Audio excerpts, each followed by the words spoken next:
Top Albania Radio at the movies. Rikthehemi në The Movies dhe për të gjithë ju që si unë tani që kam mbaruar Big Brotherin, ndoshta nuk ju shijon më të shikoni vetëm një film, po doni vërtet të njihni këta personazhet, të jeni në brendësi të tyre, t'ju dalin situata, skena, gjëra të paparashikueshme, atëherë po ja u them zgjedhja e dur për ju janë reality shows. Ka shumë filma që po themi nuk janë një format identik, po ama e gjithë gjëja funksionon një lloj. Ti përfshihesh te personazhet, historitë e tyre, zënkat, miqësitë, dashuritë e tjera. Bravo, sensacioni është i njëjtë, ama kontenti i tyre është tërësisht i ndryshëm dhe mendoj nëse ka një vend që është numri 1 për reality shows me tematika nga më të ndryshmet, Amerika gjithmonë zë vendin e parë. Absolutisht. Dua t'ju zbuloj disa dhe Edi, përderisa nuk është një fan, ndoshta Edi më shikon me ato sy gjykuese dhe njerëzit që shohin trash reality TV të duken kështu si patatina chipikao, por më lër të ti prezantoj një herë këto dhe nëse njëra të pëlqen mund ta shohësh për gjatë fundjavës dhe ma beso do vish edhe do bësh dhe ti nga këto muhabetet si tha Cassandra Leandrës që siç bënim në Big. Po, më thuaj tani, po e shikoj titullin e parë dhe nuk mund të bëj asnjë lloj lidhje, kështu që jam gjithë kuriozitet. Atëherë, e para quhet The One, një grup konkurrentësh, barazimisht janë të ndarë në djem dhe vajza, bashkëjetojnë me njëri tjetrin duke e ditur se një nga banorët është shpirti i tyre binjak. Kanë bërë disa kuice psikologjike para se të hyjnë te kjo shtëpia. Dhe produksioni ka ndarë që le të themi perfekti për Edin është Sara, por pa dijenin e tyre. Ata nuk janë as pak koshient se kush është ky shpirti binjak i tyre. Këtë detaj janë vetë ata që duhet ta zbulojnë, nëpërmjet sfidave dhe bashkëbisedimeve ndahen në çifte. Dhe e gjithë shtëpia voton për çiftin që ata mendojnë se janë përputhja perfekte për njëri tjetrin. Çifti me më shumë vota futet në një kabinë pranë shtëpisë dhe zbulon a janë apo s'janë perfekt. Nëse janë perfekt, produksioni i dërgon në një ishull ku ata bëjnë disa pushime all inclusive. Nëse nuk janë perfekt për njëri tjetrin, rikthehen në shtëpi, ama këtu ka një kleçk që nëse ne u bë 2 javë që rrim me njëri tjetrin, ne njihemi, e afrohemi, ne shkojmë te kjo kabina dhe zbulojmë që ne nuk jemi perfect match për njëri tjetrin, po ne ndoshta nuk duam të ndahemi.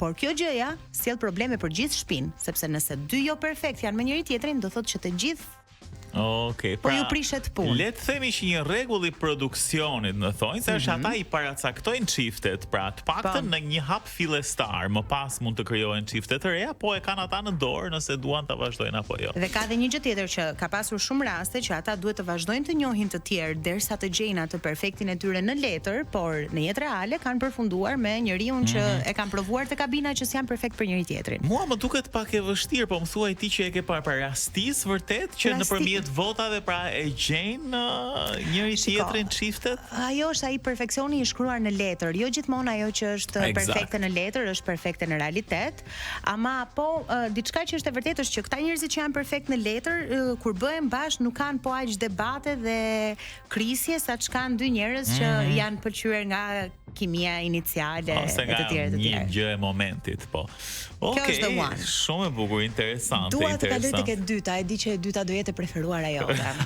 Quhet $1 Million Secret, jam momentalisht duke e parë në Netflix, një grup njerëzish të çfarëdoshëm nga grup mosha të ndryshme shkojnë në një vilë luksoze dhe futen në disa dhoma si fillim, po ta përshkruaj që nga pikëstarti i këtij reality show.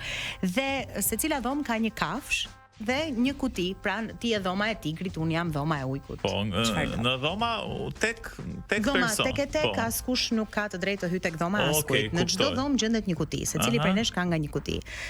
Vetëm njëra nga kutit ka $1 milion. Në momentin që ti e hap kutin dhe zbulon që ke $1 milion, ti je milioneri sekret. Askush tjetër nuk duhet ta zbulojë që lekët i ke ti. Ty të jepet një agent si milioneri sekret.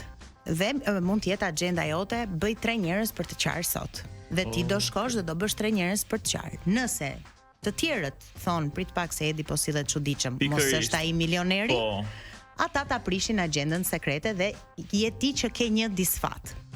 Ama nëse ti arrin t'ja u hedhësh 3 njerëzve, ti merr një bonus, po themi, bravo, një plus, po, janë një bonus e zëm ke 3 vota ti për në dark që mund të bësh. Në dark ulemi të gjithë në një tryezë të madhe, gjëja që më pëlqen është që është e trajtuar si një murder mystery, ata gjatë gjithë kohës të veshur. Nuk është se kanë interaktivitet gjatë ditës. Gjatë ditës ata kanë, jetojnë në një shtëpi, pra. Përveç se jetojnë në një shtëpi kanë sfida të ndryshme. Ata që fitojnë sfidën mund të marrin një informacion ekstra për milionerin sekret.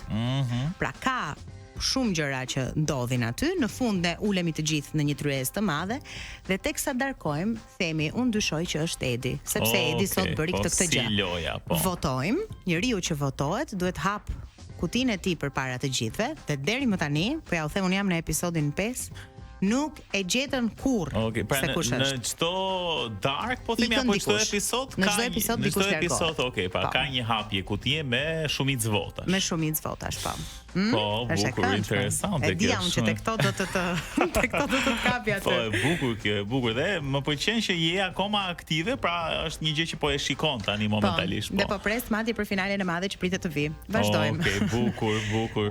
Një tjetër reality show që mendoj që të gjithë duhet ta shohin, e fundit është The Ultimatum, Marry or Move On. Shkurtimisht po ta them, çifte që kanë një kohë shumë gjatë që rrin me njëri tjetrin vendosin të shkojnë në këtë ishullin, ku takohen me çifte të tjera. Nga këto çifte, herë është djali, herë është vajza që thot, ej, kemi kaq kohë bashkë, a do martohemi apo ndahemi?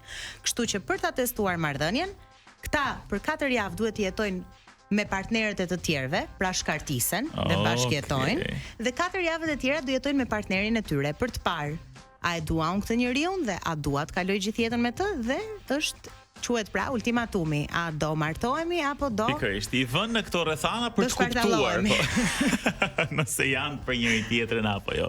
Okej, po unë eksakt më një mirë votoj për $1 Million Secret dhe kam përshtypjen që unë do ta nis shumë shpejt këtë. Ikim se mjaft folëm për gjithë këto gjëra të bukura. Si pa e kuptuar, kemi mbritur në fund të At the Movies edhe për këtë javë. Sugjerimet tona janë gjithmonë të shkoni dhe të shikoni një film në ekranin e madh në Cineplex. Edi ju sugjeroj ndoshta për shkak se po korr kaq sukses Sinners, është film i dur, dhe nëse e marta dhe e shtuna ju duken kaq depresive, shikoni reality shows, The One, $1 Million Secret, The Ultimatum, Marry or Move On. Këto ishin sugjerimet e mia për sot.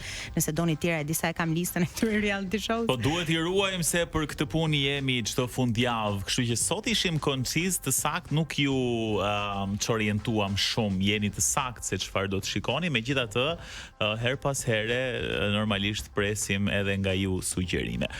Mirë, bashkë do të jemi sërish fundjavën e ardhshme, deri atëherë kalofshi mirë, bukur, pastër, pa gabime edhe të gjitha këto.